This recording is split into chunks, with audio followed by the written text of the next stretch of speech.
खरं तर मी पहिल्यांदा राज्याचे आदरणीय मुख्यमंत्री एकनाथरावजी शिंदे साहेब, राज्याचे उपमुख्यमंत्री देवेंद्रजी फडणवीस साहेब, आदरणीय अजितदादा पवार साहेब आणि सर्वांचेच मनापासून आभार मानतो की त्यांनी काल ज्यावेळेस नवीन शपथविधी झाल्यानंतर खाते वाटपाची घोषणा झाली, त्या खाते वाटपामध्ये कृषी विभागाची जबाबदारी या ठिकाणी माझ्यावरती या ठिकाणी दिली गेलेली आहे। आणि योगायोग असा आहे की मी एक शेतकऱ्याचा मुलगा आहे,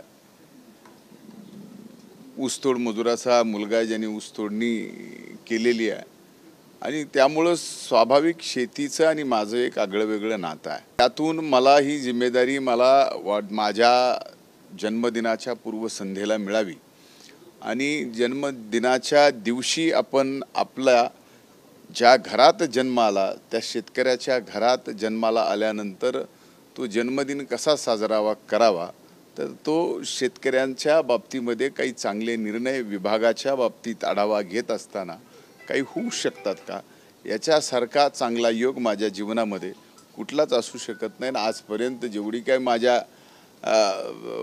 वयाप्रमाणे वाढदिवस केले गेले, साजरे केले गेले, त्यात सगळ्यात आगळा वेगळा आणि माझ्या जीवनातला सगळ्यात आगळा वेगळा आणि आनंदाचा वाढदिवस जर काय असेल तर आज या ठिकाणी मी कृषी विभागाची माझ्या ज्या शेतकरी कुटुंबात जन्माला आली त्या शेतकरी राजाची सेवा करण्यासाठी या ठिकाणी घालतोय। एक नक्कीच आहे की आज पहिल्यांदा मी कृषी विभागाचा मंत्री झाल्यानंतरचा आढावा घेतोय आणि घेत असताना एकूण राज्याची परिस्थिती पाहता हे मागच्या वर्षीच्या आणि या वर्षीच्या तुलनेमध्ये पावसाचं पर्जन्यमान हे एवढं कमी झालेलं आहे की ते पर्जन्यमान कमी झाल्यामुळे स्वाभाविक पेरण्यासुद्धा फार मोठ्या प्रमाणात लांबलेल्या आहेत आणि जी पेरणी झालेली आहे तिथं अनेक ठिकाणी दुबार पेरणीची सुद्धा परिस्थिती या ठिकाणी निर्माण झालेली आहे। हे सर्वप्रथम आज माझ्या या ठिकाणी बैठकीमध्ये सुद्धा निदर्शनास आलं। स्वाभाविक आम्ही ज्यावेळेस फिरतो संबंध राज्यभर त्यावेळेस सुद्धा या ठिकाणी आज शेतकरी संकटात आलाय, कारण पावसाचं या ठिकाणी जे प्रमाण मागच्या वर्षीप्रमाणे या वर्षी झालेलं दिसत नाहीये। त्याचा परिणाम हा शेतकऱ्याच्या पेरण्यापासून ते दुबार पेरणीपर्यंत या ठिकाणी झालेला आहे। त्या बाबतीमध्ये येणाऱ्या अधिवेशनाच्या काळात वेगवेगळ्या पद्धतीने चर्चा होतीलही आणि काही निर्णय घ्यावा लागतील, तर त्यात मंत्रिमंडळामध्ये हे सगळे विषय आजच्या बैठकीमध्ये जे आलेत त्याची चर्चा करून या ठिकाणी ठेवली जाईल। पण एक निश्चित सांगतो की आजची बैठक घेत असताना मला आत्ता सांगायला अभिमान वाटतो की ज्यावेळेस मागच्या बजेटमध्ये त्यावेळेसचे म्हणजे वित्तमंत्री आणि राज्याचे उपमुख्यमंत्री ज्यांनी अर्थसंकल्प मांडला त्या देवेंद्र फडणवीसांनी शेतकऱ्यांच्या बाबतीमध्ये शेतकऱ्यांच्या राजा बाबतीमध्ये एक निर्णय घेतला होता की मागल त्याला शेततळे आणि मागल त्याला ड्रीप। या बाबतीमध्ये आजच्या आढावामध्ये ज्यावेळेस मी विषय विचारत गेलो त्यावेळेस लक्षात आलं की इथे एक अशी पद्धत आहे कृषी विभागाची की ज्या कृषी विभागामध्ये जेवढी अर्ज येतील त्याची 10-10 हजाराप्रमाणे लॉटरी सिस्टीम काढली जाते। ज्यावेळेस मागेल त्याला शेततळे म्हणजे मी मागायचं तर मला शासनाने द्यायचं ही योजना असेल आणि मागेल त्याला ड्रीप म्हणजे मी मागायचं आणि शासनाने ते द्यायचं ही जर योजना असेल तर त्याच्यात लॉटरी सिस्टीम कुठून आली। म्हणून आजच्या बैठकीमध्ये मी कृषी विभागाला या ठिकाणी कृषी विभागाच्या मंत्री म्हणून जबाबदारी घेतल्यानंतर सांगितले की मागेल त्याला शेततळे याची व्याख्या लॉटरी सिस्टीम नाही। जे मागेल जे आपल्या पोर्टलवरती आलेलं आहे, जेवढे ऑनलाईन आलेले आहेत ते जवळजवळ 3 लाख ऑनलाईन ड्रीपचे आणि मागेल त्याला शेततळ्याचे तात्काळ क्लिअर करा। याला कसल्याही लॉटरी सिस्टीममधून जाण्याची गरज नाही। सर्वच्या सर्व शेतकऱ्यांना या ठिकाणी ज्यांनी मागितले त्याला शेततळे आणि ज्यांनी मागितले त्याला ड्रीप हे दिले गेलं पाहिजे। हा आजच्या बैठकीमध्ये फार महत्त्वाचा निर्णय आम्ही या ठिकाणी घेतलेला आहे। याच बाबतीमध्ये अनेक अशा गोष्टी आहेत की शेती कृषी विभागाच्या बाबतीमध्ये फार मोठ्या प्रमाणामध्ये करणं गरजेचं आहे। सगळ्यात मोठं संकट आज हे आहे की ईश्वराकडे प्रार्थना आहे की पर्जन्यमान जसं लांबलंय तसं इथून पुढच्या काळात लांबू नये, त्यातले त्यात संकट कमी प्रमाणामध्ये होईल। महत्त्वाची माझी आज आपल्या सर्वांच्या माध्यमातून माझ्या शेतकरी बांधवांना आणि भगिनींना विनंती करायची आहे, एक की आता 3-4 दिवसामध्ये या ठिकाणी काही ठिकाणी फार मोठ्या प्रमाणामध्ये पावसाचं दिसतंय असं वातावरण आहे, काही ठिकाणी पाऊसही पडलाय। ज्या ठिकाणी पेरण्या झाल्या नव्हत्या त्या ठिकाणी पेरण्या पण झाल्या। आपण स्वाभाविक पाहतो की काही ठिकाणी काही कृषी विद्यापीठ, मग पंजाबराव कृषी विद्यापीठ एक सांगतं की 22 जुलैपर्यंत या ठिकाणी आपण सोयाबीन लावू शकतो, पेरणी करू शकतो, आणि इकडे मराठवाडा वसंतराव नाईक कृषी विद्यापीठ सांगतं की 30 जुलैपर्यंत आपण या ठिकाणी सोयाबीनची पेरणी करू शकतो।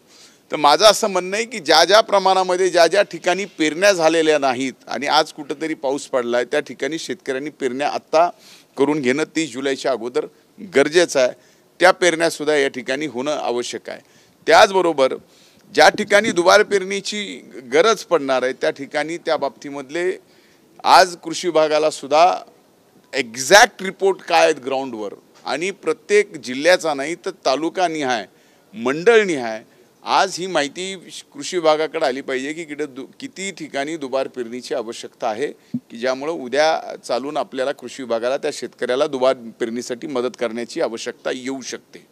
आणि सगळ्यात महत्त्वाची माझी आज आपल्या सर्वांच्या माध्यमातून माझ्या महाराष्ट्रातल्या शेतकरी बंधू भगिनींना विनंती आहे की जी 1 रुपयाची पीक विमा योजना या ठिकाणी सरकारने घोषित केलेली आहे त्याचा फायदा जास्तीत जास्त आज घेण्याची गरज आहे। याच्यात वेळ लावून जमणार नाही, कारण आजची परिस्थिती पाहता आपल्या पूर्ण जे विमाची प्रीमियम शेतकऱ्यांना भरण्याची गरज होती तो शेतकऱ्याचा प्रीमियम आज राज्य सरकार भरत आहे, पण कुठेतरी आज शेतकरी बांधव त्या ठिकाणी कमी पडतोय, कारण हा 1 रुपयाची मध्ये विमा योजना दिलेली आहे। याचा पूर्ण फायदा फायदा मोठ्या प्रमाणात हा शेतकऱ्यांना होणार आहे, आणि तो फायदा घेण्यासाठी मात्र त्या शेतकऱ्यांनी विमा योजनेचा फायदा घेणं गरजेचं आहे। म्हणून माझी आज विनंती राहील आपल्या माध्यमातून महाराष्ट्रातल्या तमाम शेतकऱ्यांना की या विमा योजनेचा सुद्धा जास्तीत जास्त आपण ऑनलाईन भरून त्या ठिकाणी फायदा घ्यावा। यालाच धरून एक प्रश्न, ज्या शेतकऱ्यांकडे देवस्कीची जमीन आहे त्यांना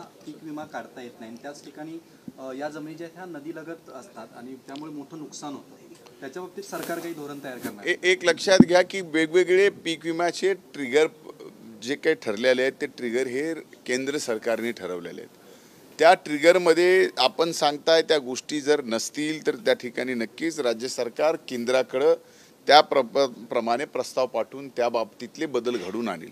पण माझ्या माहितीनं देवस्थानाच्या जमिनीच्या संदर्भात पीक विमा मिळायला अडचण नाही आहे, पण तो पीक विमा कोणाच्या अकाउंटला जावा ही एक अडचण आहे।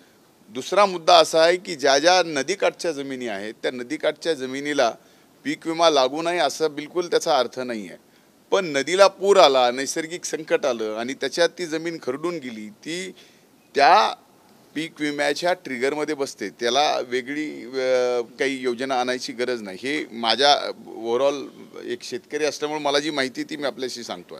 हां, पण एक नक्की आहे की देवस्थानाच्या जमिनीच्या संदर्भात अकाउंट कुणाच्या द्यावं याचा वाद अनेक ठिकाणी होतो, त्यामुळे हा प्रश्न आहे। एक सगळ्यात महत्त्वाचा प्रश्न आहे, दूध दराची निश्चिती करण्यात आलेली आहेत, किमान दर ठरवण्यात आले आहेत, पशुखाद्यांचे दर कमी करण्याचे आदेश सुद्धा पशुसंवर्धन मंत्र्यांनी दिलेले आहेत। मात्र हमी भावाचं काय? एक लक्षात घ्या शेतकऱ्यांना हमी भाव मिळाला पाहिजे, आणि काही वेळेस जर शेतकऱ्यांच्या नशिबात हमी भावापेक्षा जास्त रक्कम मिळत असेल तर त्या ठिकाणी ती मिळाली शेतकऱ्याला तर त्याला कोणालाही दुःख होण्याचं कारण नाही।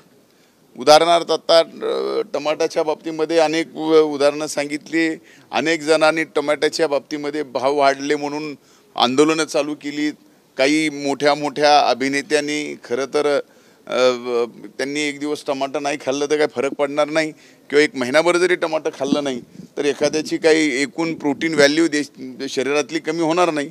पण जर एक महिनाभर एखाद्या शेतकऱ्याला टमाट्याला 4 पैसे जास्त मिळाले तर त्याचा पूर्ण देशभर जो काही या ठिकाणी आक्रोश होतो ते होणं चुकीचं आहे। शेवटी शेतकरी सुद्धा त्याला सुद्धा पोट आहे, तो या ठिकाणी लाखांचा पोशिंदा म्हणून आपण ओळखला जातो, आणि एखाद्या वर्षी एखाद्या सीजनला त्याला जर चांगला भाव मिळत असेल तर त्या बाबतीमध्ये अशा पद्धतीचं आपल्याकडून सुद्धा, माध्यमांकडून सुद्धा आणि इतरांकडून सुद्धा वेगळं राजकारण होऊ नये एवढीच माझी प्रामाणिक कृषी विभागाची जबाबदारी घेतल्यानंतर इच्छा आहे। भाऊ, आपण जर बघितलं तर सगळ्यात महत्त्वाचं पेरण्या सुरू होतील, मात्र अनेक ठिकाणी जे कृषी उत्पन्नाची दुकानं असतात, बियाणे ची दुकानं असतात, यांच्याकडून बोगस बियाणे त्यासोबतच बियाण्यांच्या उधारीच्या पैशांवरती व्याज घेणं अशा प्रकारचे शेतकऱ्यांची पिळवणूक होणार प्रकार सुरू असतात तालुका स्तरावरती. याबाबत तुमचा पवित्रा काय असणार? एक लक्षात घ्या, मी ज्यावेळेस मंत्री नव्हतो, एक आमदार होतो, त्यावेळेस ज्यावेळेस बियाणं वाटपाच्या संदर्भामध्ये आणि बोगस बियाण्याच्या संदर्भामध्ये सर्वात अगोदर एक आमदार म्हणून मी त्यावेळेसच्या तत्कालीन कृषी मंत्र्याला पत्र लिहून बोगस बियाण्याच्या संदर्भामधलं प्रकरण हे उघडकीस आणलं. त्यावेळेस कृषी विभाग फार मोठ्या प्रमाणात त्यांनी कारवाया चालू केल्या. बोगस बियाणं मिळू नये, जिथं मिळालंय त्याच्यावरती कारवाया चालू केल्या. आणि माझी प्राथमिकता या ठिकाणी एकच असणार आहे की बोगस बियाणं हे कुठल्याही शेतकऱ्यापर्यंत पोहोचलंच नाही पाहिजे. आणि अशा पद्धतीनं जर बोगस बियाणं कोणी पोहोचण्याचा प्रयत्न करत असेल आणि बोगस बियाणाचा कोण जर या महाराष्ट्रात धंदा करत असेल तर त्याचा धंद्याचा बाजार उठवणं ही कृषी विभागाची जबाबदारी आणि ती आम्ही स्वीकारलेली आहे. दुसरी महत्त्वाची गोष्ट आपण जिथं सांगताय की बियाणं उधारीवर घेतल्यानंतर त्यावर व्याज आकारणी, ह्या प्रत्येकी इंडिव्हिज्युअल काही ठिकाणच्या केसेस आहेत. अशा इंडिव्हिज्युअल केसेसच्या तक्रारी जर त्या भागामध्ये तिथल्या जिल्हा कृषी अधिकाऱ्याला, तालुका कृषी अधिकाऱ्याला किंवा तिथल्या जिल्हा अधिकाऱ्यापर्यंत जर गेल्या तर त्यावर नक्कीच कृषी विभाग सुद्धा कारवाई करण्यास मागं पुढे बघणार नाही. भाऊ, शेवटचा एक प्रश्न होता पर्जन्याच्या बाबतीमध्ये, कारण पाऊस खूप लांबणीवर गेलेला आहे, दुबार पेरणीचं संकट आहेच, मात्र पुढच्या एकंदरीत पावसाचा काय आढावा कृषी विभागाने घेतलाय का आणि सुका दुष्काळ येत्या काळात पाहायला मिळू शकतो का महाराष्ट्राला? एक लक्षात घ्या की आत्ताची जी काही माहिती पर्जन्यमानाची आहे ती 22 जुलैपर्यंत हे पर्जन्यमान जे आहे 25 जुलैपर्यंत आपल्या महाराष्ट्रामध्ये बऱ्यापैकी चांगलं दाखवलं गेलेलं आहे. आता ऑगस्टमध्ये मात्र पर्जन्यमानाचं जे काही परिस्थिती माझ्यासमोर आज दाखवली गेली. आता उद्या पीक पाहणीमध्ये त्या ठिकाणी कॅबिनेटच्या समोर येणारच आहे, त्यावेळेस ही सगळी समोर माहिती येईलच सगळ्यांच्या. पण ऑगस्टमध्ये पुन्हा एकदा आपल्या महाराष्ट्रामध्ये पावसाचं प्रमाण हे कमी पाहायला मिळतं आहे, हे अंदाज आहेत. आता याच्यामध्ये हळूहळू काही गोष्टीत सुधारणा आपल्याला रोज पाहायला मिळते आहे. आपण या ठिकाणी पर्जन्यमानाची परिस्थिती पाहताना काही ठिकाणी पडतो, काही ठिकाणी पडत नाही. म्हणजे उदाहरणच सांगायचं झालं ग्रामीण भागाच्या शब्दात तर बैला शेतात पेरणी करत असताना त्या ठिकाणी एका शिंगावर पाऊस पडतो आणि दुसऱ्या शिंगावर पडत नाही, अशी परिस्थिती आहे. पण तरीसुद्धा अशा परिस्थितीमध्ये पर्जन्यमानाची अवस्था अशी जरी असली तरी शेतकऱ्याला याच्यात कमीत कमी त्रास व्हावा, त्याचं कमीत कमी नुकसान व्हावं, हेच महाराष्ट्र राज्याच्या कृषी विभागाचा आणि महाराष्ट्र सरकारचा प्रयत्न राहणार आहे. येणाऱ्या काळात आपण म्हणताय की पावसाचं प्रमाण फारच मोठ्या प्रमाणात कमी झालं तर या ठिकाणी ज्या दुष्काळाच्या संदर्भात आपण आज म्हणतोय कदाचित ही परिस्थिती भगवंत करो आपल्या राज्यावर येऊ नये. त्याच्यातनं फार मोठं नुकसान स्वाभाविक शेतकऱ्यांचं होणार आहे आणि एकदा का शेतकरीचं कंबर मोडली तर पुन्हा ते उठणं हे शेतकऱ्याची पिढी बर्बाद करणार असतं. म्हणून तशी परिस्थिती एवढी हीच ईश्वरचरणी प्रार्थना. धन्यवाद. आढावावरती हिंदी मागेल त्याच्यात आज महत्वपूर्ण डिपार्टमेंट ने एक निर्णय किया है, क्या फैसला किया है आज? देखिए, कल ही विभागों की जिम्मेदारी नए मंत्रियों को दी गई. उसमें सबसे पहले मैं आदरणीय मुख्यमंत्री एकनाथ जी शिंदे साहब का, आदरणीय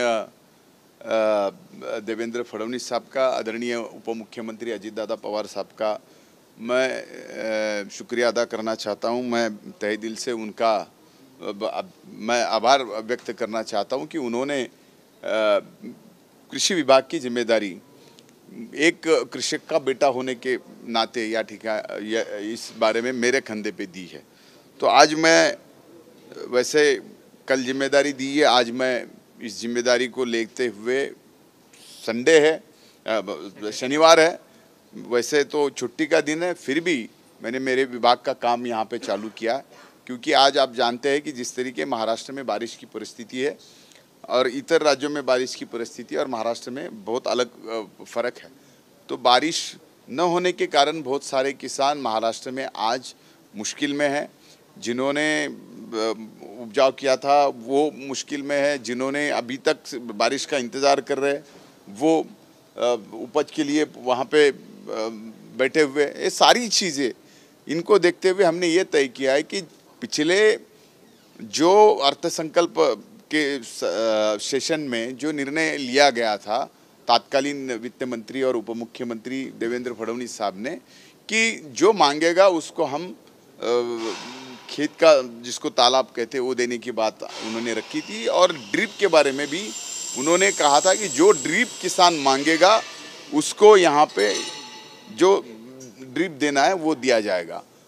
इसके पहले वो लॉटरी की तरह निकलता था, लेकिन आज हमने ये निर्णय लिया पहले ही मीटिंग में कि जो मांगेगा उसको देना। अगर ये सरकार की घोषणा है तो जो मांगेगा उसको मिलना चाहिए, उसमें कोई लॉटरी की पद्धति नहीं होनी चाहिए। विभाग की तरफ से मुझे पता चला कि इन 2 योजनाओं में अलग अलग 3 लाख किसानों का मांग है, तो वो 3 लाख किसानों की जो भी मांग उन्होंने रखी है उनको मिलनी चाहिए। कोई लॉटरी सिस्टम इसमें नहीं होनी चाहिए। ये आज का सबसे महत्वपूर्ण मीटिंग का निर्णय।